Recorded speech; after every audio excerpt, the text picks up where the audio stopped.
समाज कल्याण विभागाची परीक्षा 4 मार्च पासून सुरू होणार आहे. 4 मार्च ते 19 मार्च.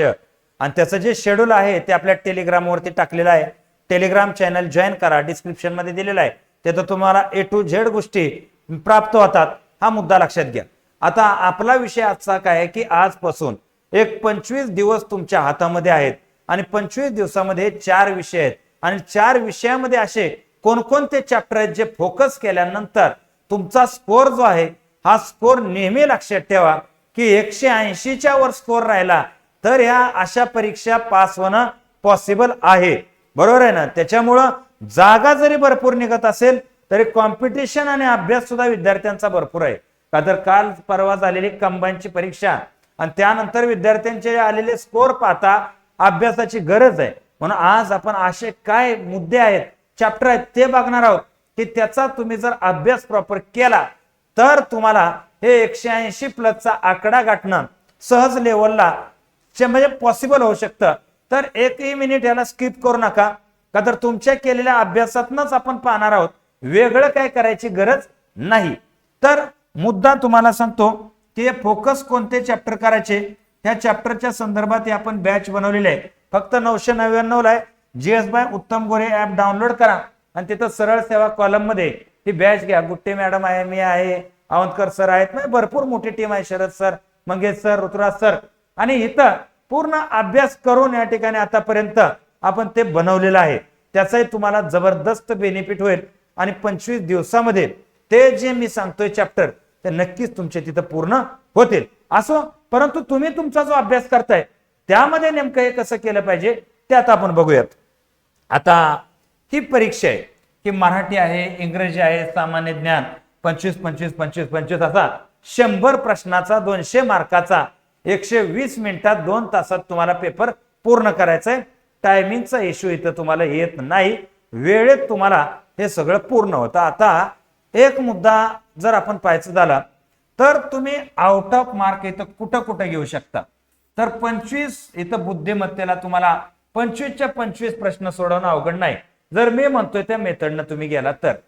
त्यानंतर मराठीमध्ये 25च्या 25 प्रश्न बरोबर आहे ना, अवघड नाही मी म्हणतोय त्या मेथडनं तुम्ही गेला तर. आता त्यानंतर जर राहिलेले मुद्दे आहेत तर इथं राहिलेल्या मुद्द्यामध्ये सर्वसाधारणतः सामान्य ज्ञान हे तुम्हाला 20-22 प्रश्न आलेच पाहिजेत आणि इंग्रजीत 20-22 प्रश्न आले पाहिजेत. म्हणजे तुम्हाला चुकण्यासाठी स्कोप फार कमी आहे, तुम्हाला चुकायचं नाही.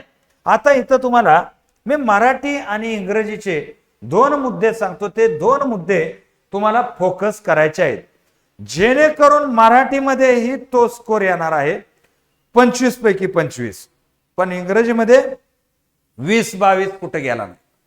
कॉमन मध्ये तुम्हाला सांगतो काय करायचं. याला कॉमन मध्ये विषय असा आहे याचा की हा जो परीक्षा आहे यामध्ये जर आपण पाहायचं झालं तर इथं तुम्हाला कुठंच दिसणार नाही उतारा.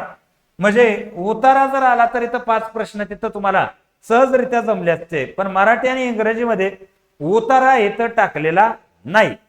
आता विषय काय आहे, ही जो TCS पॅटर्न आहे ह्या TCS पॅटर्नचं वैशिष्ट्य काय असतं, मराठी आणि इंग्रजीमध्ये ज्यावेळेस ते पेपर घेतायत ना तर 25 प्रश्न ज्यावेळेस विचारतात मग ते मराठीचे विचारू किंवा इंग्रजीचे विचारू तर 50% वेटेज अर्थात आपण पाहतो की एकंदरीत 13-14 प्रश्न हे विचारतात तुम्हाला व्होकॅब्युलरीवरती, ज्याला मराठीमध्ये शब्दधन म्हटलं जातं. आता हे शब्दधन प्रकार काय असतं बघा, तर ज्यामध्ये समानार्थी, विरोधार्थी अशा प्रकारचं मनीचा वाक्य प्रचाराचा अर्थ, शब्द समूहाबद्दल एकच शब्द, हे मुद्दे आहेत. सेम इंग्लिश मध्ये व्होकॅब्युलरी ज्याला आपण म्हणतो त्यामध्ये सिनोनिम्स आहे, एंटोनिम्स आहे, त्याच्याबरोबर आयडम आहे, फ्रेजेस आहे. म्हणजे या ठिकाणी एकाच शब्दाबद्दल अनेक शब्द आहेत. याच्यावरती लक्षात ठेवा 13 ते 14 प्रश्न त्यावरती आहेत. आता 13 ते 14 प्रश्न बरोबर आणण्यासाठी एक सिंपल फंडा तुम्हाला सांगतो. आपला जो टेलिग्राम आहे ह्या टेलिग्राम वरती मी जवळजवळ 4000 पानाचे PDF टाकलेले की आतापर्यंत TCS न जेवढे पेपर घेतलेले आहेत ना तेवढे सगळे पेपर तिथे टाकलेले आहेत. आणि त्यामध्ये मराठी आणि इंग्रजी याच्या टोटल व्हॉकॅब्युलरीज असं तुम्हाला रॅन्डमली चेक करावं लागेल. मी काही त्याला डिस्ट्रीब्यूट केलेलं नाही की डिस्ट्रीब्यूट करून मराठीचं डिस्ट्रीब्युशन इंग्रजी नाही, मी सरसकट पेपर टाकलेले आहेत तिथं. तर त्या ठिकाणी गेल्यावर तुम्हाला मराठीसाठी किमान 400-450 शब्ददानाची उदाहरणं आहेत आणि इंग्रजीसाठी तेवढीच आहेत. तेवढी तुम्ही वाचली आणि पाठ केली ना तरी तुम्हाला सांगतो मराठीला तर वेगळं करायची गरज नाही, ते सगळंच तिथून येईल. का तर मराठीला जनरल तुम्हाला थोडेफार 2-3 व्हॉकॅब्युलरीचे म्हणीचे अर्थ माहित असतात आणि रिपिटेशन मधून काय काय तुम्हाला तिथं प्राप्त होतं. बघा आतापर्यंत जे पेपर झाले त्याचा इतिहास आहे. इंग्रजीत तर ते 100% लागूच राहतं. का तर मराठीत लक्षात घ्या, बाहेरच्या भाषेतनं इकडून आलेला तिकडून आलेला शब्द कुठला आहे, काय आहे, काय कुठं काय आहे, त्याच्यावरती गेला तर बस तेवढ्यावरती तुम्हाला तिथं होणार आहे. आणि दुसरा फॅक्टर तिथंच आहे. दुसरा फॅक्टर त्याच पीडीएफ मधून बघा, त्याच पीडीएफ मधून तुम्ही या ठिकाणी जर पाहायचं झालं तर जसं की काळ आणि काळाचे प्रकार आहेत, त्याच्याबरोबर आपण पाहतो क्रियापद आहे, विशेषण आहे, विभक्ती आहे, संधी संधीचे प्रकार आहेत, सर्वनाम आहे, नाम आहे. यावरती आलेले फक्त प्रिव्हियस इयरचे प्रश्न तिथून करा. माग नामावर विचारलेली सगळी उदाहरणं करा, सर्व नामाची सगळी उदाहरणं करा. बस रामच्या जागेवर श्याम दिसेल, याच्या पलीकडे तिथं फारसे बदल दिसत नाहीत. का तर सर्व नामाचे विचारून विचारून किती प्रश्न असणार आहेत. म्हणजे प्रिव्हियस इयरचे जर प्रश्न तुम्ही मराठी आणि इंग्रजीसाठी केले तर नवीन पेपर मध्ये फक्त 1 ते 2 म्हणजे 2 ते 3 बदल होतात आणि ते 2 ते 3 नवीन प्रकारचे प्रश्न वाढत जातात. सेम प्रकार तुम्ही इथं बुद्धिमत्तेलाही तोच करा. बुद्धिमत्ता आता नुसती इथं बुद्धिमत्ता नाही तर इथं थोडेसे अंकगणित राहतं. या अंकगणित मध्ये बेसिक अंकगणित असतं, ते काय तुम्हाला फार जड जात नाही. तेवढे विषय तुम्ही करा. तुमच्या माहितीसाठी सांगतो की तिथं बुद्धिमत्ता सुद्धा एक 17 ते 18 टाइप सोडले तर बुद्धिमत्तेचे 17 ते 18 टाइप्स जे प्रिव्हियस इयर पेपर मध्ये आता नवीनला फक्त 1 ते 2 टाइप सोडतात, पण 17 ते 18 टाइप त्याच्यावरची उदाहरणं तुम्ही जर सोडवत बसला ना तर तुम्हाला सांगतो वाढलेले 1-2 टाइप्स आहेत ना ते ऑटोमॅटिक तुमचं लॉजिक लागतं आणि त्यातून ते येतं. नाहीतर तुम्ही जर रॅन्डम अभ्यास करत गेला ना, आज तर्क घेऊ, उद्या ठोकळा घेऊ, परवा या ठिकाणी संख्या मालिका घेऊ, मग अक्षर मालिका घेऊ, तर ज्यावेळेस शेवटचा चॅप्टर होईल ना त्यावेळेस पहिला विसरून गेला असेल. सेम मराठीचंही तसंच होईल, सेम इंग्रजीचंही तसंच होईल. म्हणून या पेपरचा पॅटर्न काय घेऊन जायचा आहे तर तिथं एक पेपर तुमच्या समोर आहे, 25 प्रश्न त्यात बुद्धिमत्तेचे. त्या 25 प्रश्नामध्ये 15-16 टाइप्स आहेत. त्याच्यावरती तुम्ही रिव्हिजन, सगळंच रिव्हिजन थोडं थोडं रॅन्डमली डोक्यात फिट होतं आणि कोणताच टाइप्स तुम्ही विसरत नसता.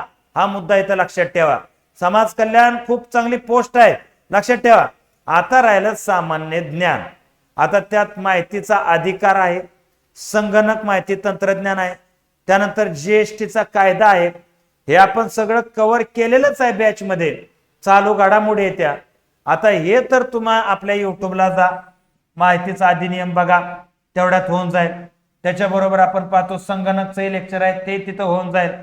आता बॅच मध्ये जीएसटी वगैरे कायदे आपण थोडेसे ऍड केलेले आहेत, ते तिथं तुम्ही थोडेसे बघून घ्या. त्यानंतर जनरली इतिहास, क्रीडा, चालू घडामोडी आहेतच आहेत. म्हणजे त्याच्यासाठी आता तोपर्यंत तुम्ही जे काय केले ना त्यावरती ठाम राहा आणि त्यालाच रिवाइज करा.